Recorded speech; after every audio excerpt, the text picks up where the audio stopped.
Alors, il faut savoir comme ça, que David Ameller, après avoir composé le psaume 51, là-bas, dans ce psaume qu'on lit tous les soirs avant de dormir, s'il vous plaît, prenez le psaume 51 et lisez-le avant de dormir. C'est un grand nettoyage de l'âme. C'est une purification de l'âme. Il nous met face à nos fautes, à nos péchés. Il nous met face à la soumission que l'on doit avoir devant Dieu. Il nous met face à la brisure du cœur devant Dieu. Car l'Éternel n'aime pas, on ne souhaite pas. Les holocaustes, ça lui fait rien du tout. Les corbanotes, tout ce qu'on fait de rémunération, tout ça, c'est rien du tout. Parce qu'on récidive. Notre cœur, il demande, il a envie, il a toujours envie de refaire les mêmes erreurs et il les refait. Alors, apporter une tzedaka, ça peut juste le sauver de quelque chose, mais ça peut pas guérir l'angoisse de l'âme. Pour guérir l'angoisse de l'âme, il faut purifier son cœur. Alors, une fois que tu purifies ton cœur, alors ton âme, elle dévoile des choses. Et l'âme, elle a envie de dévoiler Dieu. Et là-bas, dans ce psaume, il dit, je sais que l'Éternel, tu aimes ta créature, mais quand elle brise son cœur devant elle, elle demande pardon à ne plus recommencer, à ne plus récidiver. Là-bas, exactement, le roi David. Et donc, nous, avant de dormir, on dit à Dieu, s'il te plaît, pardonne-moi mes fautes. Il y a le psaume là-bas, dans le verset 12, « Lève ta hor berali Elohim, veruach nachon hadesh bikirbi » un cœur bon crée en moi l'Éternel, un esprit convenable m'envahira. Mais tout ça, il faut l'avoir avant de dormir. Comme ça, tu es envahi d'un cœur pur et aussi d'un bon esprit. Quand tu dors sans l'inquiétude. Tu écartes de toi la honte que tu redoutes. Parce que tu ne sais pas ce qui se passe dans le sommeil. Tu ne sais pas où ton âme, elle va. Elle fréquente qui, là-bas? Alors, on te dira qui tu fréquentes ici, elle fréquente là-bas. Mais avant de dormir, on essaie de purifier notre être dans l'esprit, dans l'âme, dans son cœur, des bonnes volontés, des acceptations nouvelles que l'on fait. Ok? Très bien. Et là-bas, c'est marqué que il est venu le prophète, il lui a dit, sache maintenant, David, Gam Hashem ya'vir hatatra lotamut. Je vous donne les mots qui me viennent du texte biblique là-bas dans Melachim. Il lui dit, sache David que Hachem, il a exaucé ta prière, il a exaucé ta requête, il a enlevé la honte que tu redoutes. Alors il faut que tu saches qu'il a enlevé aussi le péché que tu as fait, oui, c'est-à-dire le Hilul Hachem, parce que bon, c'est pas un péché, il n'a pas fait un péché, bon, on va pas rentrer maintenant dedans, et il lui dit, Gam Hachem, et aussi Hachem, He'evir hatatra lotamut. Il lui a dit, il a effacé, lui-même, il a effacé ta faute, c'est-à-dire il a nettoyé la tâche de ton âme, de ton cœur, lotamut, tu ne vas pas mourir, parce que Hachem, il a dit à Nathan, va le voir, s'il donne un verdict, il va le donner lui-même, et quand il donnera ce verdict, eh bien, je prends l'âme de David. C'est fini. Quel est le verdict?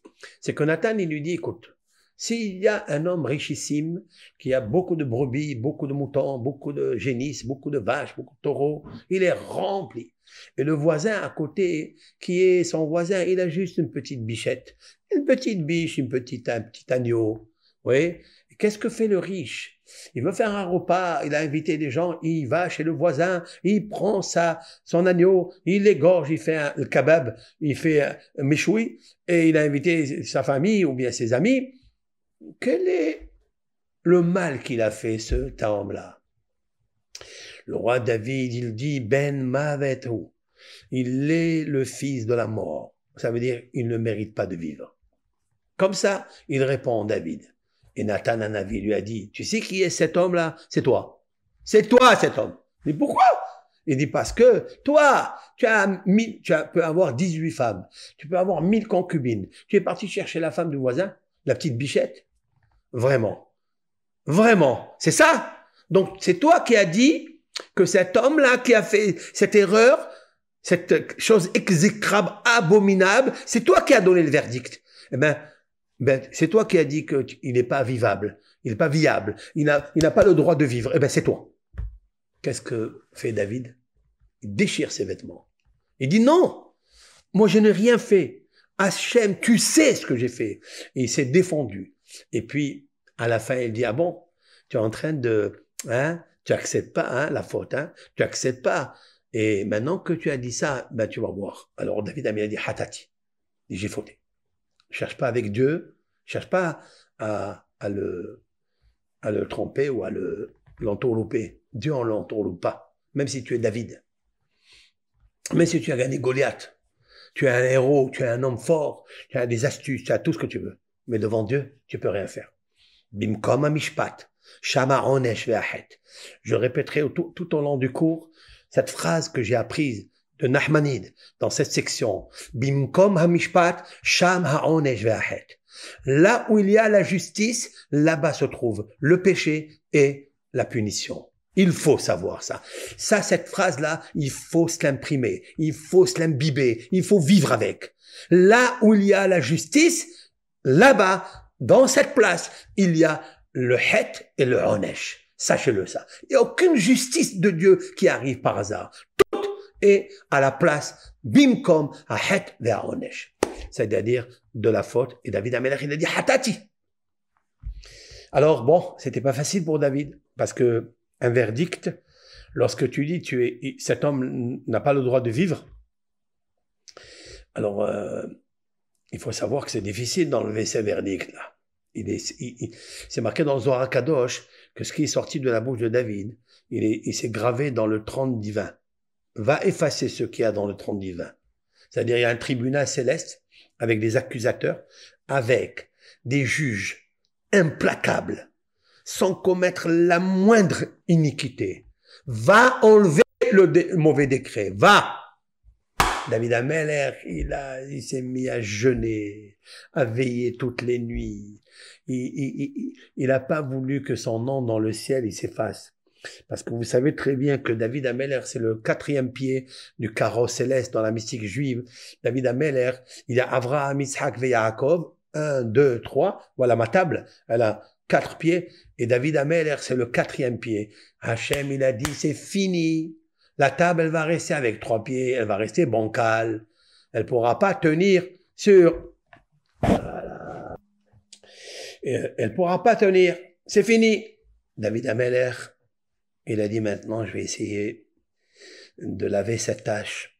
Et il s'est mis à lire le psaume 51. Donc des fois, malheureusement, sur une personne, il y a des tensions. Il y a pas de bonheur. Il n'y a pas de charité qui lui arrive. D'accord? Alors comment on fait? Il n'y a pas de salut. Il n'y a pas de bonté qui descend du ciel. Il faut se laver à l'intérieur. Tous les soirs, demander à Hachem de le pardonner. Tous les soirs, de pardonner aux autres. Essayer d'oublier, de prier, de faire toute une révision de ce qui s'est passé dans la journée. Est-ce que tu as vexé à table quelqu'un? Est-ce que tu as dit qu'il n'y a pas de sel? Est-ce qu'il n'y a pas de poivre? Dans la dafina, il manquait quelque chose. Il manquait du safran, ou il manquait je sais quoi. Ah, il n'y a pas assez, la bouteille de coca, elle n'est pas fraîche. Qui est-ce qui l'a pas mis? Les carottes, il n'y en a pas, ils sont pas bien cuites. Arrêtez, ça peut vexer quelqu'un, ça peut...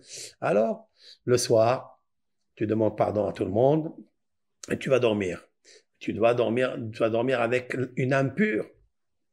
Alors, il faut savoir que ce psaume 51, c'est un laveur.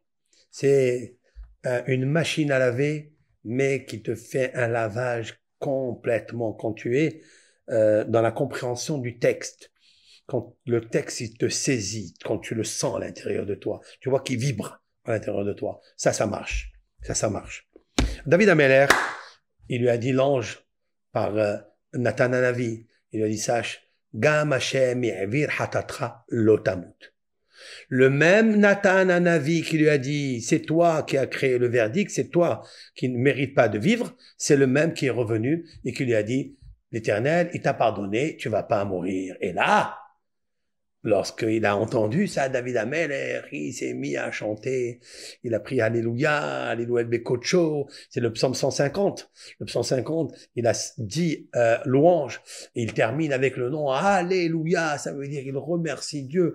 Et de là, nos sages ont dit que si une personne a fait des péchés, il n'a qu'à copier, calquer du roi David, que c'est une personne, c'est pas 100 000, c'est une. Et il nous a montré le chemin, comment demander à Hachem.